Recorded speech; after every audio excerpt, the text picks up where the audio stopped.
So when I was in high school, I did my final senior paper on the horrific human experiments done by Nazi scientist Dr. Josef Mengele during the Second World War.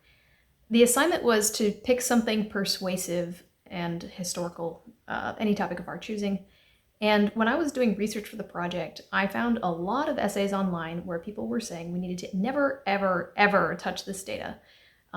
Scientists are greedy. Scientists will do anything to get their data out there, they said. And if we validate Dr. Mengele's practices in any way, people will want to emulate him. People will use any excuse to get their data, their ideas out there.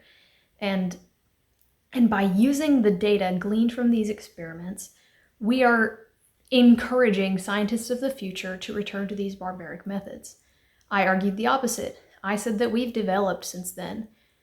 We're better people now, and Dr. Mengele was a monster.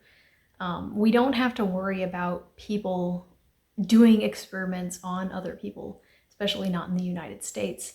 And if we use this data, we are ensuring that those people, in some small way, didn't die in vain, especially because human experimentation is illegal now, at least here. But now that I'm a grad student and also just plain an adult, I no longer agree with this sentiment. You can go to the front page of Reddit on almost any day, find an article at the very top of the science subreddit that has reached the front page, and it makes this extravagant claim, but then you click the article and it turns out that it's based on like a sample size of 5 people, and one of them was probably fudging the numbers. And on top of that, there's obviously the element that Nazis are still alive and well. Nazism. But today we're not talking about anything nearly so serious. Today we will be discussing Netflix's Love is Blind, a televised, quote-unquote, human experiment that, while not as barbaric as some of the actual scientific human experiments that we've done in the past, does claim to be at least a little bit scientific, and in hindsight, does seem to be fairly barbaric. So let's get started. I do want to take a moment to acknowledge the elephant in the room. I, a highly intellectual YouTuber who produces lengthy video essays on all kinds of very educational topics, do actually watch garbage reality television. But I'm sure this isn't too much of a surprise if you've spent a lot of time watching my content, because you'll notice that a lot of times when I'm analyzing literature or other media, my analysis always ends up going back to the romantic center of a story. This is because a lot of media, which you have probably noticed, builds the foundation of its story around its romance, or builds its romance around the story. It's usually very easy for me to analyze a story through its romance because I understand how the two things are supposed to reflect each other in the writing process.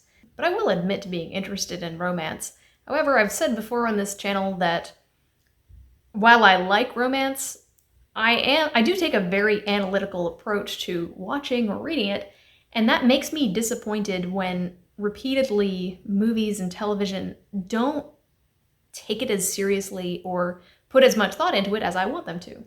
For that reason, Love is Blind was attractive to me because it seemed to be way less shallow and much more real than many of the Hallmark Christmas romances you can turn on Netflix and watch.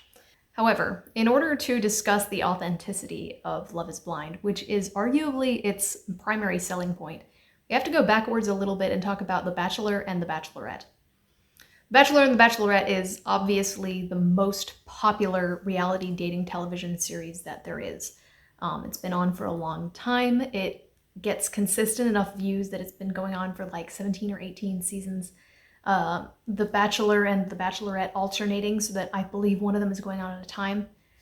I don't know a whole lot about it because I don't watch it, and the reason I don't watch it is because it's fake. Of the 17 or 18 seasons, I forgot to look that part up, but I did look up how many successful marriages there have been. Out of 18 times 2, so approximately 36 seasons, each of which starting with about 25 contestants, only 9 marriages have actually occurred. If you spend any effort looking into The Bachelor, you'll come across the common joke that all of the female contestants are there to increase their Instagram follower count, and one unlucky girl has to get engaged. Most of the time, the contestants aren't actually interested in that season's protagonist. They just have to pretend like they are in order to stay on the show, in order to gain Instagram followers. Now, I've never actually seen The Bachelor or The Bachelorette. However, I have watched those compilations of full seasons because last year I did a Packed Dice tabletop campaign that I was running that was based on an island that was hosting this reality dating show. For that reason, I binged a lot of reality dating shows in order to kind of get material that I could use for my campaign. One of these reality dating shows that I watched was F-Boy Island. F-Boy Island is an HBO Max original series. It was popular enough that it was renewed for a second season, although at this time I don't believe the second season has been released. However, I will not be watching the second season. That's because F-Boy Island is also fake.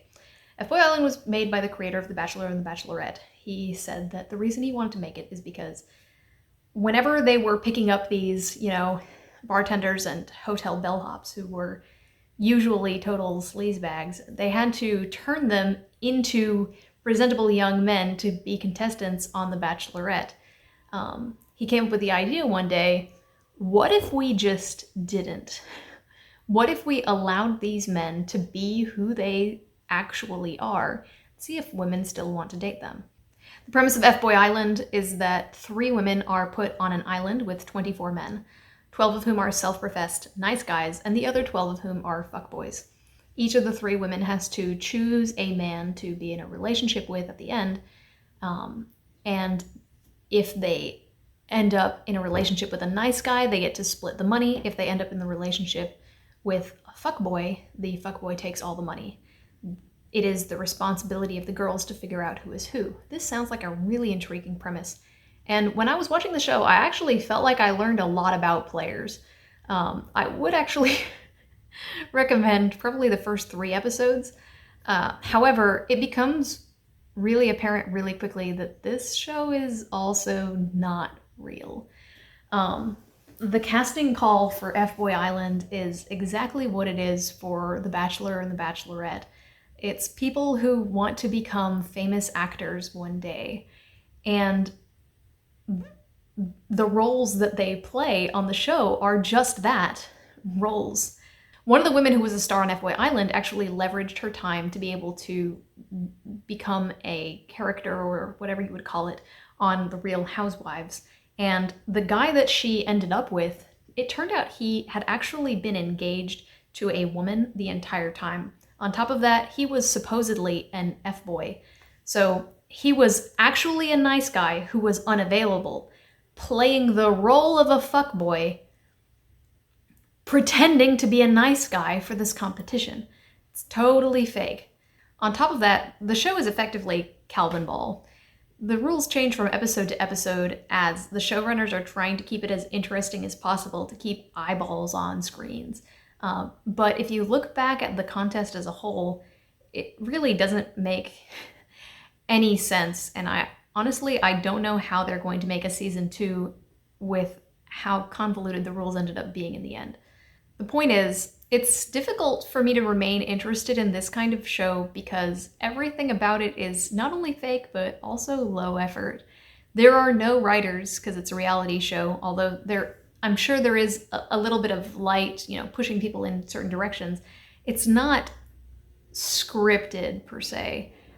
The contestants are being themselves, but they're also acting. It's simply not interesting to me. But I still like romance. I still want to see people interacting in a way that I can analyze. And that was what was so interesting to me about Love is Blind. I would have never watched it by myself because I have pride. But when COVID first started, I moved back home with my family temporarily to try to, not be alone during the first 2 weeks of COVID. And we decided to watch Love is Blind to have something to talk about as a group. And it was genuinely really, really interesting, the first season, The contestants made really interesting but genuine decisions that my family was able to discuss and even debate almost ad nauseum for as long as we were watching the show. Although when we reached the end, we decided we were probably not going to watch anymore. I have a really hard time watching people profess their undying love for each other, which happens several times an episode in Love is Blind. There's nothing subtle about it. In fact, one of my least favorite aspects of the show is the fact that the cameras spend a huge amount of time just watching these people make out, which I was watching with my parents. But anyway, even when I'm watching it by myself, it's uncomfortable. There will be long, like minutes long sequences of just like the couples kissing or making out on a beach. So what's the difference between Love is Blind and F-Boy Island or The Bachelor? Love is Blind has real people, not actors. And that makes it both better and worse. Love is Blind travels from city to city each season. They select 15 people of each gender and have them date each other basically by telephone over the course of about 10 days. I believe it's actually 10 days. And each person can elect to propose to someone else that they've met in the pods, after which they will have a short few weeks to get to know each other face to face. And then at the end of the month, or I believe they upped it to 6 weeks in season 2, they have to get married or break up, basically. Although a couple of couples have decided to say no at the altar, but continue dating to see how that would go. However, in every case where this happened, it was pretty obvious that the couple was doomed already. But that's the important part. That these are real people who get actually married. Like, on The Bachelor, you're watching it and you don't actually expect these people to end up getting married. You know they're actors, you know they're here for their Instagram follower count, and nobody's getting hurt.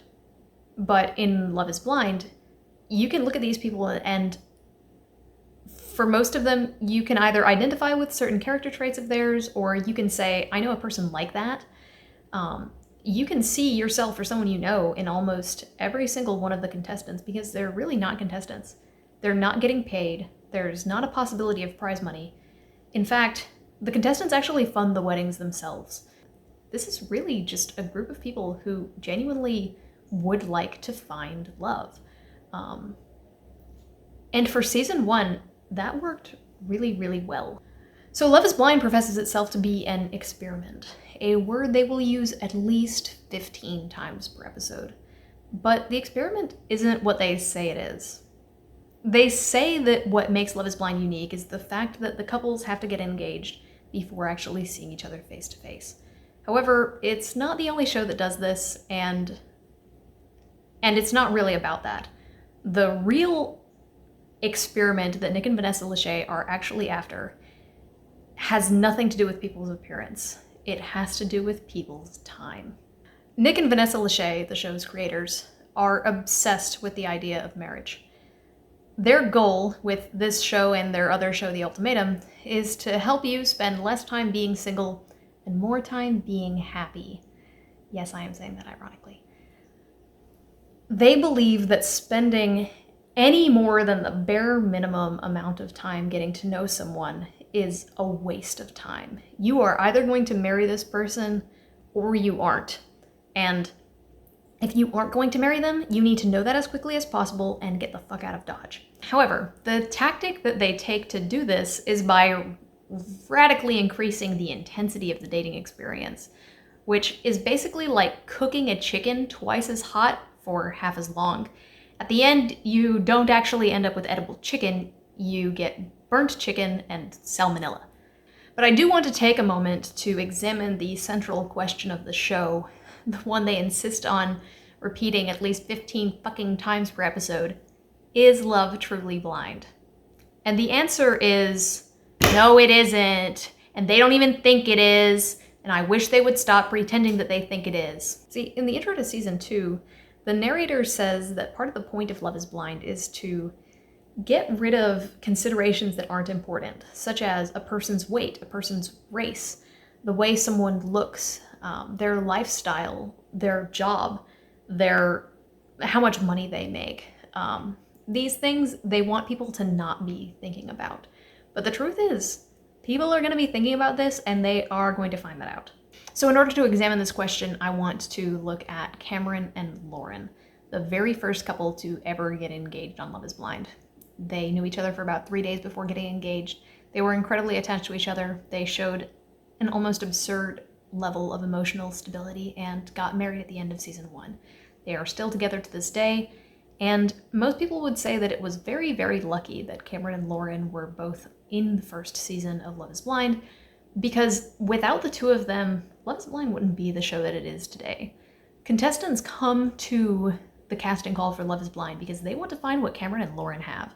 So I want to take a moment to examine whether what they had was actually, quote, blind love, the way that Nick and Vanessa Lachey think that love should be. So one thing that is kind of emphasized, but emphasized I think the appropriate amount in season 1, is the fact that the couple is interracial.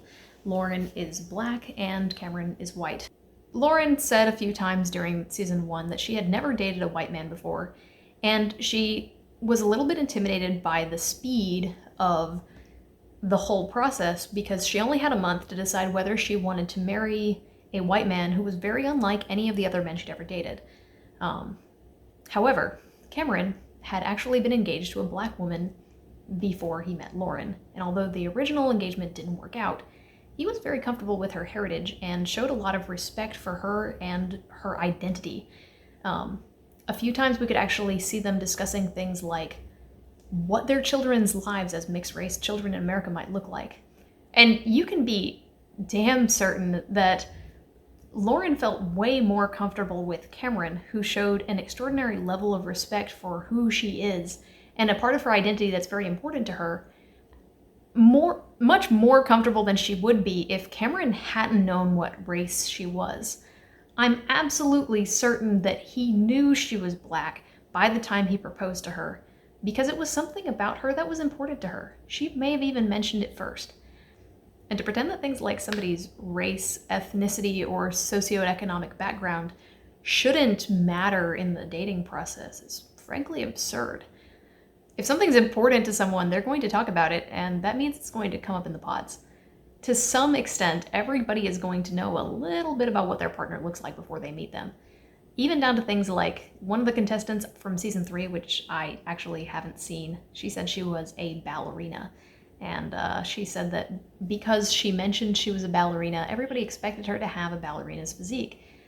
It's unfair to expect her to not talk about being a ballerina in the name of love remaining blind, when I'm sure ballet is one of the most important aspects of her identity and her day-to-day life. But even more obviously, it's clear that in the selection process, they only picked people who are at least attractive enough for television. None of these people are ugly. They didn't want anyone to be disappointed by the partner that they ended up with. It's pretty difficult to be disappointed that the partner you didn't see is ugly when you didn't put any ugly people into the dating pool. To be clear, I don't think it's shallow at all for the contestants to be asking questions of their partner like, what is your job? Where do you live? What kind of economic situation did you grow up in as a child? Because those kinds of things do really matter when two people are going to be spending their lives together. Season 1 of Love is Blind was actually quite enjoyable, and it ended up with two couples who are actually still together today. So a second season seemed inevitable, and I didn't think it was a bad idea. Until I saw the second season, in which case I did start to think it was a bad idea. See, the thing is, the show survived on people wanting what Cameron and Lauren have, but people didn't really recognize that a lot of work had to go into getting them where they are. For one, those two people are some of the most extraordinarily emotionally intelligent people I've ever seen on television, if not most, but also the selection for who got to be in season 1 of Love is Blind was much, much better than it was in season 2. In season 1, the showrunners actually said that they didn't know if they were going to get even one couple that got together in the pods. They really, really hoped that they did, but they weren't sure it was going to happen. And they ended up with 7. They only filmed 5 of the 7 because they literally couldn't film everyone. Because of this, when they were selecting contestants, they were looking for people who were emotionally and financially stable and attractive and not going to be major problems, at least they could see. People who were actually ready to get married and would actually agree to get married on television. After season 1 was so incredibly successful, they realized they could actually shake up the formula a little bit to make it more interesting. And folks, that's where it all went wrong. For one, let's talk about the placebo effect. Becoming a contestant on season 1 of Love is Blind was a much bigger risk than becoming a contestant on season 2 of Love is Blind. People going into season 1 probably had no reason to think that this would actually work. And the only people who ended up in relationships were people who genuinely really wanted it and got a good feeling. However, the people who saw season 1 and wanted a bit of that magic for themselves went into season 2 believing that they would just have happiness dumped in their plates. The fact is, everybody knows that a relationship requires work and a relationship requires communication. These people figured that a relationship requires fate, magic, and fairy dust. When you watch season 2, it feels almost like the showrunners went to the contestants and said, "Your wife is on the other side of that door," and the contestants believed it. They were willing to compromise and do all sorts of mental gymnastics in order to believe that the person they were talking to was the one, their soulmate, their cosmically destined future partner. However, I strongly suspected that the people that were selected were way less ready for marriage than almost anyone in season 1. However, when you watch season 2, you'll notice that a large number of the contestants really seem like they shouldn't even be there. Many of them have recent unprocessed trauma that they are constantly lashing out at others about, or they don't really have a good idea of what they want out of a partner, or they aren't ready for marriage, or they're in the middle of some major life event that is probably going to drastically change who they are, and they think that a partner will save them from whatever emotional turmoil they're currently in, but they're not actually ready to be a good partner themselves. One example is Shane. I feel for Shane in that his father died almost immediately before filming started. That being said, it's immediately obvious in any clip you watch of Shane that he's very emotionally unstable, manipulative. I don't want to use the word gaslighting because it's been abused to hell and back, but he'll start a conversation where he's been accused of something and he's able to make the people around him apologize for being angry at him. On top of this, he was very, very clingy in a way that I diagnose as being sad that you recently lost a loved one. He's a manipulative, immature child who is not ready to get married.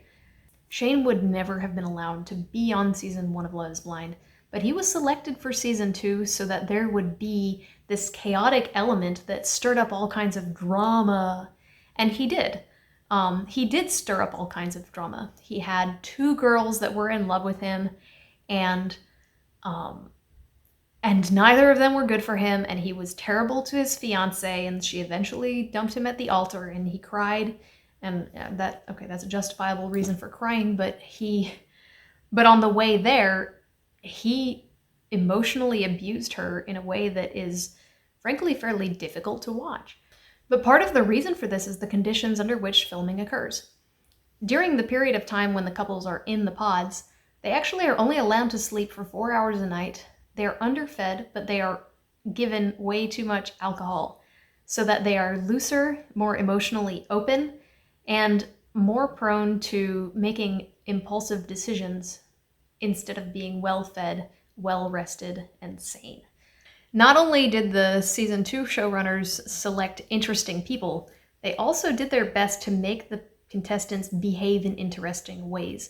One obvious example of this is when, at one point, Shane is trying to talk to his fiance when his rejected former love interest is allowed to go into his room and confess her undying love for him, thus derailing one plot line for another couple of episodes.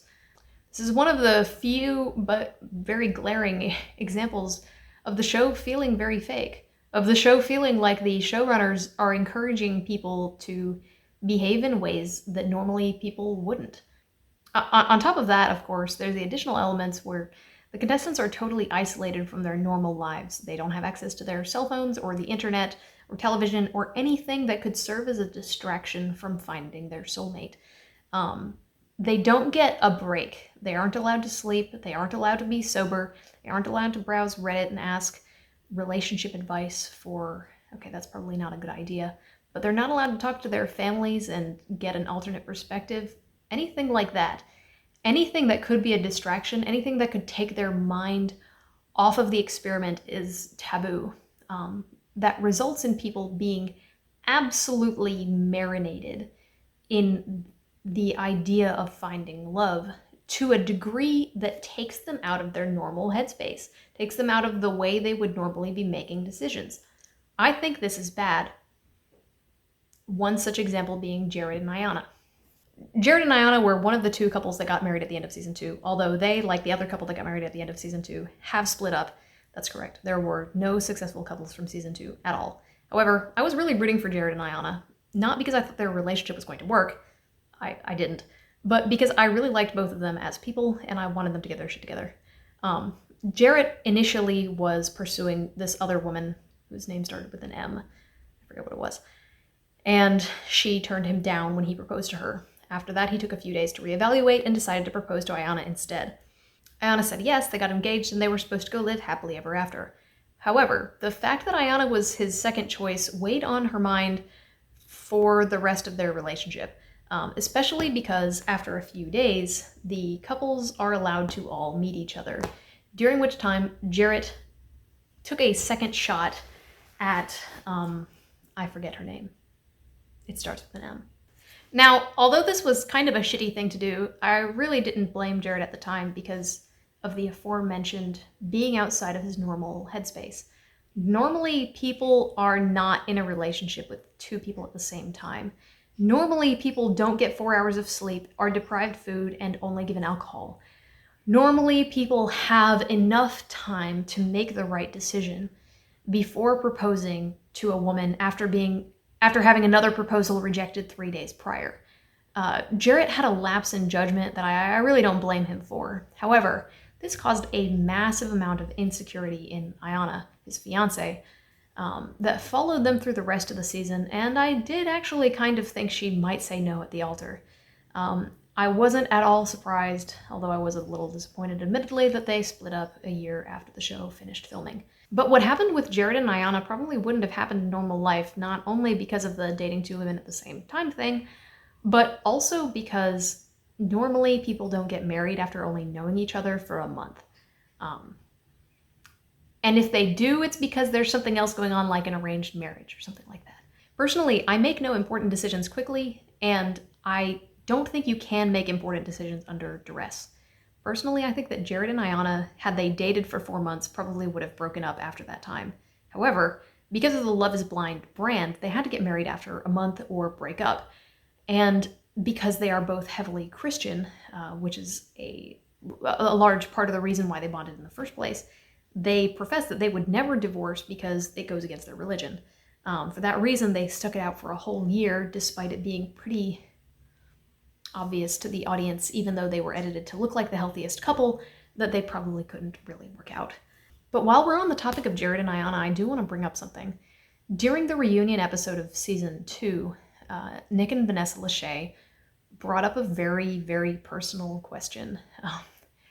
During filming, Ayana mentioned a few times in the pods that she wanted to wait until marriage to have sex. We later saw Jarrett being interviewed about his thoughts on this, and he said it was okay, especially because they were only going to be engaged for a month before they got married. Waiting until marriage was really not a big deal for them. And we were led to believe that they did wait until marriage to have sex by the editing of the show proper. However, in the one-year reunion, Nick and Vanessa Lachey directly questioned Ayana until she admitted on screen that they had had sex in Mexico shortly after meeting. I think this is wildly inappropriate, and I didn't want to know that. However, Nick and Vanessa Lachey really wanted us to know it because it's entertaining. Because these people's lives are now public property. It's okay to do things to them because they belong to Love is Blind now. And that was just the first thing that went wrong during the reunion episode. I'd highly recommend, if you saw season 2, going back and watching the season 2 reunion so you can see just how much pain these people are actually in. It's incredibly uncomfortable for most of the people who are in that episode to even be in the same room as each other because they are genuinely traumatized. They genuinely had a horrible experience. There's a well-known rule of thumb that you are usually ready to get back into a serious relationship after half the duration of your previous serious relationship has passed. And Nick and Vanessa Lachey want to minimize the amount of time that you waste in relationships that aren't going to be permanent. However, normally when a person is beginning to date someone, they don't come out swinging because they want to feel safe. They want to minimize their own pain. They don't want to get heartbroken after knowing someone for only a few days, which happened over and over again on Love is Blind. In real life, you meet someone you have chemistry with, you ask them out for coffee, you go on a few dates, then you might take things a little bit farther, and a little bit farther, and a little bit farther, until eventually, at a pace you're comfortable with, you may or may not decide to marry them. And the problem with that, according to Nick and Vanessa Lachey, is that you may waste a few precious months of your life with the wrong person. However, the Love is Blind formula dictates that you get around this by ratcheting up the amount of emotional investment that you have in the relationship within the first couple of days, and then again within the first couple of weeks. This means that the amount of time you might waste in the relationship is decreased, but it does not mean the amount of pain that you experience is decreased. These people speed ran approximately 2 years of a relationship within a month, and instead of taking only 2 weeks to recover, they're now going to need at least a year or more. It's clear watching the season 2 reunion episode of Love is Blind that there were real people harmed in the making of this television series. Maybe not physically, but certainly emotionally. And throughout the episode, more and more painful questions and confrontations are being forced upon the contestants for the sake of television by Nick and Vanessa Lachey. And now there's some stupid After the Altar special that's been released that they just have to keep making because these people's lives belong to the Love is Blind brand now, and they're never going to be left alone. Actually, I am hoping that because the other couples did get a divorce, they may actually be left alone. But we're still making this, and I haven't seen season 3, but it looks like season 3 is even worse. It almost feels unfair. These people are playthings. These people are puppets being yanked around and forced to interact with people who are meticulously calculated to not get along with them. If you've ever seen The Good Place, it's exactly like that. It's cruel, it's uncomfortable to watch, and for that reason, I will not be watching any more of the American version of Love is Blind. Originally, this video is going to be titled, Why I Don't Watch Love is Blind Anymore. However, during my overload of reality dating television, I did actually watch the first half of Love is Blind Japan.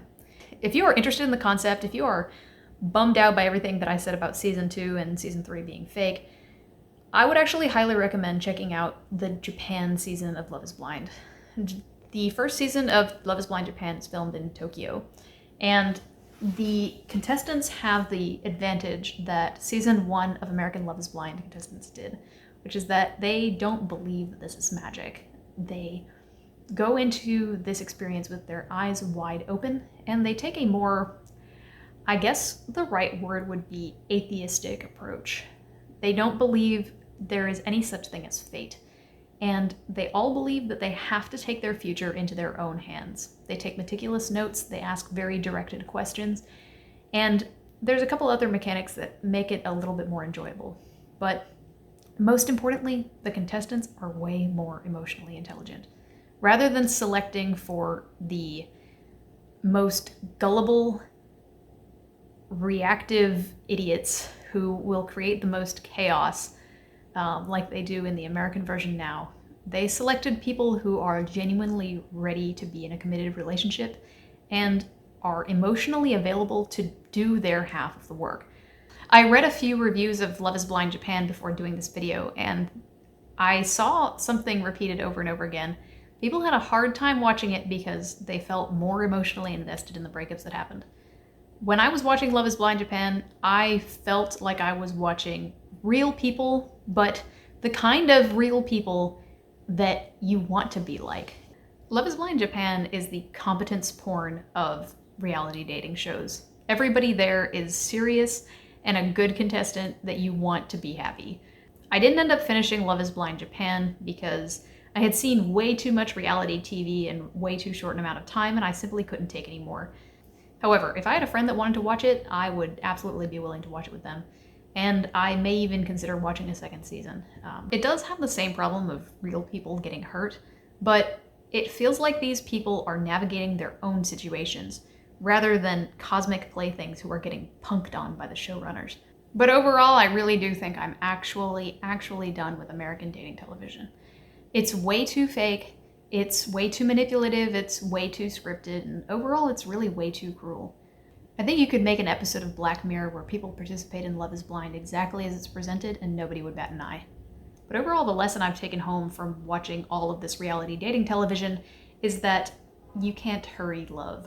There are some shortcuts you can take, but this is not one of them. You have to go into every situation with your eyes wide open. You can't allow yourself to only make decisions while you're in the wrong headspace. It's important to ask your friends their opinion, ask your family, interleave your interactions with the other person with your normal activities. And generally, any activities that involve you consuming way more alcohol than you normally would and only getting half as much sleep is probably not a good way to make a permanent life decision. And with those words of wisdom, I'll be signing off. I'm actually supposed to be working on a different episode right now based on an actual real-life book that I read. However, it's finals week. So that's all for this week, and see you at the next one.